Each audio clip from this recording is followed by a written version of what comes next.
వర్గం నుంచి కామారెడ్డికి బస్సులు నడవడం లేదు.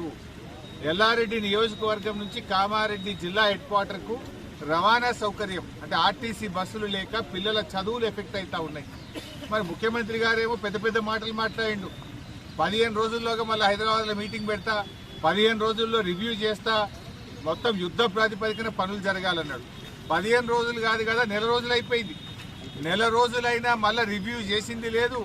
జిల్లా ఇన్ఛార్జ్ మంత్రి సీతక్క గారు ఇటు మర్రి చూసింది లేదు, బ్రిడ్జిలు రిపేర్ చేసింది లేదు, రైతులకు పైసా సాయం చేసింది లేదు, ఇండ్లు కూలిపోయిన ప్రజలకు కూడా ఒక్క రూపాయి ఇచ్చిన పాపాన పోలేదు. రేవంత్ రెడ్డి మాటలకు ఎక్కువ, చేతలకు తక్కువ. ఇవాళ దాదాపు కామారెడ్డి జిల్లాలో 40,000 ఎకరాల్లో పంట నష్టం జరిగింది. వేలాది ఎకరాల్లో ఇసుక బయటలు పెట్టడం జరిగింది. వేలాది ఇండ్లు కూలిపోవడం జరిగింది. మరి రేవంత్ రెడ్డి గారు ఎందుకు సాయం చేయడం లేదు? ఆ రోజు ఏం చెప్పినావు నువ్వు?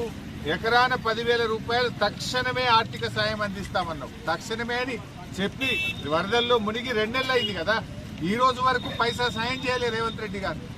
ఇలా రైతులను ఉసురు పోసుకుంటున్నావు. నువ్వు యూరియా ఇయ్యలేక ఇబ్బంది పెట్టినావు, 2 పంటలకు రైతు బంధు ఎగబెట్టినావు, సన్నవడ్లకు బోనస్ ఇవ్వలేదు, పైగా ఇటు వరదతోని ఈ రకమైన నష్టం. అంటే రైతులకు అనేక రకాలుగా ఇబ్బంది జరుగుతూ ఉంది. అటు బోనస్ రాక, ఇటు యూరియా దొరకక, అటు రుణమాఫీ పూర్తిగాక,